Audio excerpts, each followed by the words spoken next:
Hey, what is going on? Hope everyone's doing well. As always, I'm recording this super early in the morning. I don't even think it's 6 o'clock yet. No, not quite. Almost 6 o'clock in the morning. Today's lesson, we are going to read a short story called Red Roses. Now, I would encourage you to read this a couple times. Eventually, there will be a Google form that goes along with this. Eventually, you will be writing that nonfiction narrative. It's one of our vocabulary words this week. Non-fictional means it's real, narrative, a story about either you or someone else. And so we're going to read one today. I know in the past we've read short stories and they've been 55 pages long. It's short compared to a novel, but this is literally short. It's only about 2 pages. And this comes from the online student textbook that we'll be using this year. And remember, the unit is all about rites of passage. We started talking about that yesterday. Milestones. That's another one of our vocabulary words. So, in the journey of life, or maybe for you right now, on your way to adulthood, there are certain milestones that you should achieve. One, probably making it through elementary school. Nice job. You did that. We could even go back further, learning how to speak, learning how to walk, learning how to read. And the great thing about today is that you don't actually have to read, you just have to follow along. The text will be on the screen, but there are certain things, and some things will be coming up in your life that are big rites of passage. Talked about it yesterday. Driver's license. Probably most of you will get that driver's license. That's a huge step. That's a huge step to becoming an independent adult. Also, your first job, if you haven't had it already. Like, that's a big step. Maybe at one time, spending the night, just one night away from your parents, at a friend's house. That first time's probably pretty nerve wracking. You're probably, depending on how you are, you might have been a little nervous, but that rite of passage, you did it. So in this unit, we're going to be talking about some very special rites of passage that, most Americans don't experience. But this one today comes from a short story called Red Roses. Red Roses. This is a model you can see right there. Oh, and this is the launch text too. The launch text right there. So this is launching our unit. And this is a nonfiction narrative model. So the one that you create might look very similar to this. Now you can see, you could have somebody else read this. I don't think they're as good of a reader as I am. You can change the speed, which is great. So when we start getting into the online edition of this textbook, I'm using the student edition, you could do this, but I wanted to make the video where I read it so you hear it in my voice. I think it will be a little bit better for you. And besides, I love reading. So I've read this story probably, I think, about 5 times just to learn how to teach it and to read it, hopefully without too many mistakes. Before I get into the reading of it, though, I highlighted in your online textbook. You'll be able to highlight, but I do want to talk about that essential question we'll be answering over the next couple weeks. What are some milestones on the path to growing up? I might have just mentioned a few, but I think there are a few more that we'll talk about as the unit goes on. Some are universal. So another one of our vocabulary words. Almost everyone in the United States will do it, but your family might have different milestones, or sometimes I'll use the term rite of passage. I know we have some families who are hunters because I've spoken to you, and maybe a big rite of passage in your family is getting your first deer or and I know at least one person this year has a moose permit. So maybe getting your first moose, that would be a huge step into becoming an adult or becoming an independent person. So let's talk about Red Roses. The title right there doesn't tell us too much. I mean, I'm expecting some red roses will appear somewhere in the story, but that's about it. So I'm gonna click this little hide thing. As pretty as this picture is, look at the text is all the way down here. So let's hide this thing and let's see how long is this? How many paragraphs? 14. That's not too bad. Is that it? Okay, not too bad. There are copies of this story on the back table, and there it actually looks like a longer story, but not too bad. All right, when I was in middle school, oh man, I got to stop right there because we probably should talk about really quickly. We should probably talk about point of view here. Okay, so this is first person point of view. There, pretty important.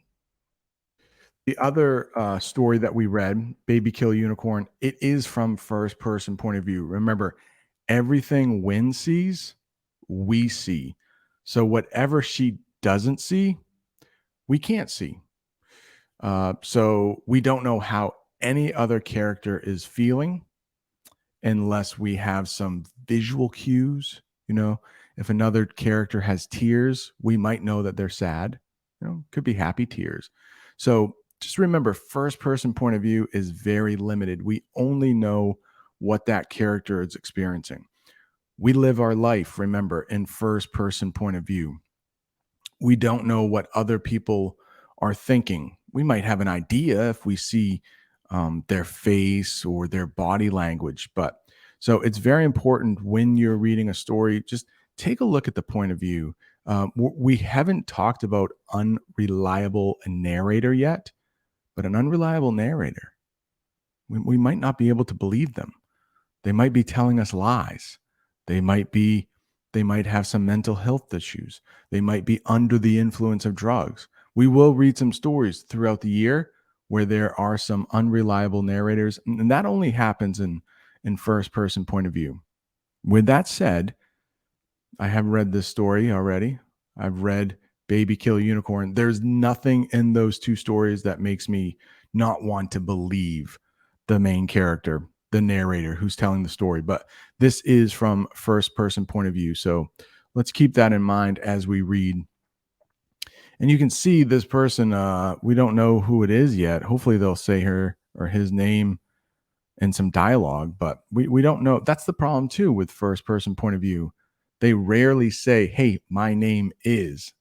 That's kind of the only way we'll know their name unless somebody talks to them and says their name. I think that's how we found out about when main character, Baby Kill Unicorn. When I was in middle school, what I wanted most was to fit in. That's all anybody wants in middle school. In middle school, you're suspicious of anyone who stands out for any reason.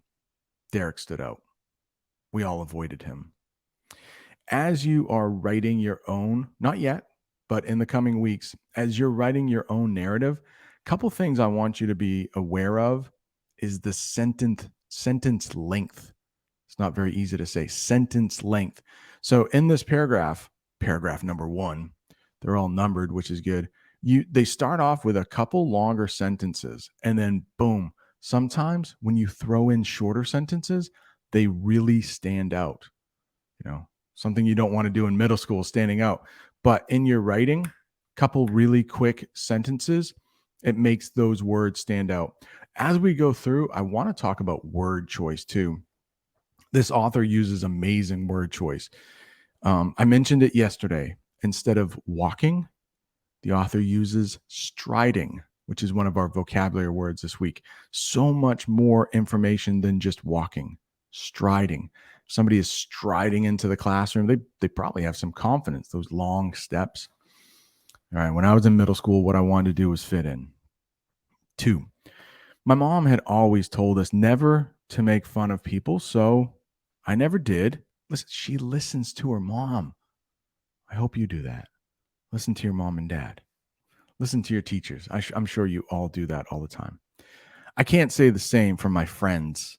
Not that they were outright mean or anything, but they'd whisper behind their hands, and it was obvious to who they were whispering about.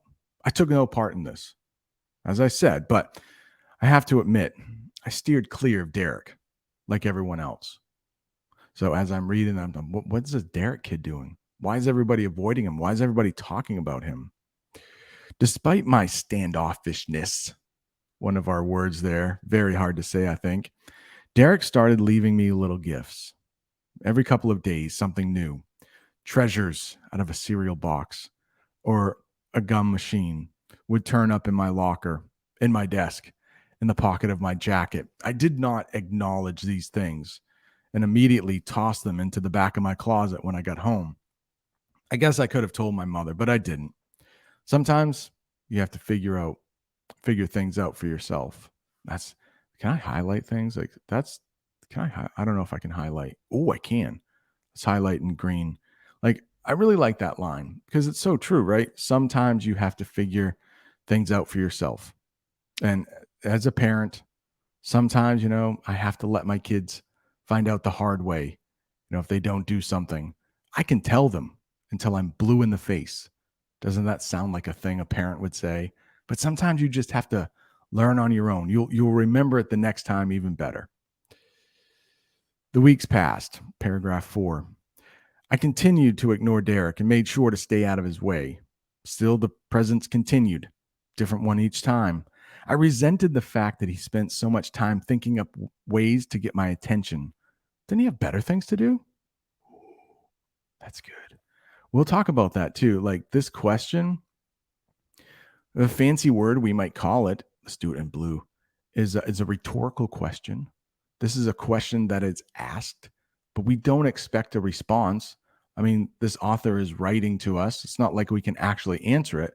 But what a rhetorical question does is it makes us think. Didn't he have better things to do? I don't know. Maybe he did.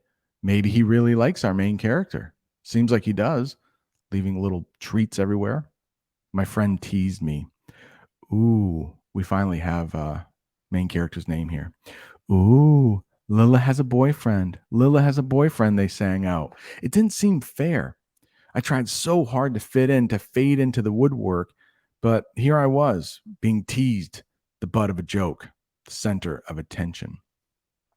Again, the author ends with a very short, let's do it in yellow, short sentence.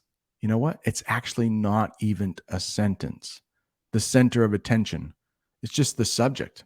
There's no verb there, but it can be effective when it's not grammatically correct. But hey, in English, we're always breaking the rules. So very effective there. One day, Derek strode up to me in the lunchroom and presented me with a dozen roses. So again, we'll get to it a little later with the striding, but there it is, strode, past tense of striding, strode up to me. If somebody strides up to you, like they have a ton of confidence, I think. And at least in my mind, that's what the picture I see. Chest maybe puffed out. The walk is very intense, purposeful steps. Oh, now put yourself in this position. You visit the cafeteria every day at school. Imagine seeing this. One day, Derek strode up to me in the lunchroom and presented me with a dozen roses. Who does that in middle school? Who does that? I mean, you got to have a lot of confidence. And apparently, this guy is probably the butt of every joke that our main character isn't. So we've already seen that he gets made fun of quite a bit. So we would probably call him an outcast. I don't know. Maybe there are some other terms for him, but I definitely don't think he's in the popular crowd. So you can imagine, what's this kid doing? Red, long stemmed, in a fluted paper wrapper with a note tucked inside. I know I'm not the coolest kid, but take these roses. You'll be glad you did. Oh, okay. Fluted, another one of our vocabulary words there. Fluted, not an easy word. It's kind of like a funnel going down into a narrow strip. I should have been flattered, but I was good and angry. Good. Not a good thing here. Good and angry. Really angry. The fact that he stood there grinning lopsidedly, roses in hand, with that hopeful look in his eyes, maybe even angrier. I wanted to squash him like a bug. Here we go. Author using something awesome, a simile. So that puts a picture in our mind. I don't know if you've ever had to squash a bug. Yesterday at lunchtime, when I was having lunch, a fly got in our classroom. And I knew, I don't like killing bugs, but I had to. I had to because I knew it would probably, get me off my game, probably bug you, pun there, probably bug you while you were trying to learn. I felt bad, but I did have to squash that fly. I got him. He was a quick one, maybe her. I don't know. I don't want to assume the gender, but that bug is didn't bother us during the afternoon. Leave me alone, I growled. Don't you get it? Go away. Growled. Good word choice right there. Growled. Ooh, sang the chorus of girls. I wanted to crawl under a rock. Derek looked as miserable as I did. Okay, so first person point of view, we don't actually know how he felt, but it does seem like he was a little bit embarrassed now. He looked as miserable as I did. And then horrors. I saw his bottom lip quiver. He looked like he was going to cry. He couldn't cry. If he cried, they'd call him crybaby. Derek is a crybaby, would follow him around for the rest of his life. Okay, so there's something right here that makes me think, I'm not saying that she likes him, but maybe like a friend, like she doesn't want to see him any more embarrassed. So right there, that little line, oh, he couldn't cry. She's worrying about his future. I don't know, maybe she hasn't told us. Maybe she does like him a little bit. Just like in our short story, Baby Killer Unicorn, like we knew Win still had feelings for Eves. Maybe she has some feelings for him. Maybe. Or at least maybe she's a really nice person. She doesn't want to see him hurt. I decided I could not let that happen. No one was going to make fun of me, not even my friends. I took the roses. I carried them around all day. I never did talk to Derek after that. We nodded politely to each other in the hallway, but I never pretended to like him, and he never gave me another present. Somehow we'd worked it out. I lost track of Derek when his family moved away. So you can right there, that makes me think that this is not a middle school student writing this. She is writing this some years after this incident happened. So I think back then, even she didn't want to see him cry. Why? Because she actually did carry around those roses all day. That took some guts right there. But either way, they didn't become boyfriend girlfriend, and she kind of lost touch. That will happen to you. Maybe it's happened to you already. Maybe you had some good friends in kindergarten and the first grade, and they move away, and you lose touch with them. It's kind of sad when you think about it, at least for me. But people are always coming in and out of our lives. All right, here in the yellow, I highlighted this for some reason, right even before we started reading this, so it must be important. I guess you could say this was the first time I did something I didn't want to, just to protect someone else's feelings from getting hurt. So, going back to our essential question, that might be the milestone right here for this story. Doing something, it was a selfless act. Selfless, not selfish. It was selfless. Let me write that up there. Selfless. We often hear about selfish. This is the opposite. You're not thinking about yourself. It's a selfless act. She carried those roses around all day just so Derek's feelings wouldn't get hurt. Selfless, not selfish. Selfless. Maybe you could call this growth or maturity. I honestly don't know. Even though it happened a long time ago, okay, so there's the proof that she could be writing this as an adult. I thought maybe she was writing this as a high school exercise, but seems like she's writing this as an adult. I can picture myself on that day. striding through the corridor proudly, the dozen roses clenched tightly in my hand, walking tall, feeling like no one could touch me. Hey, real quick, clenched. This shows you how little I know about women's purses. I would like to thank Sophie. She reminded me that the little purse that some women carry, I mean, I guess you don't have to be a woman to carry it, but it's mostly women that carry it. It's called the clutch, not a clinch, a clutch. When I heard that, I clenched my jaw. Like, oh, I can't believe I messed that up. So just a little side note there. So I hope you enjoyed this story. I definitely did. I think it's a great way to start out this unit on rites of passage. We will read more rites of passage later on, but of course, the story is on the back table. If you want to read it again on your own, please rewatch this video if you want to on your own with the headphones. It's all good. And if you have any questions, you know where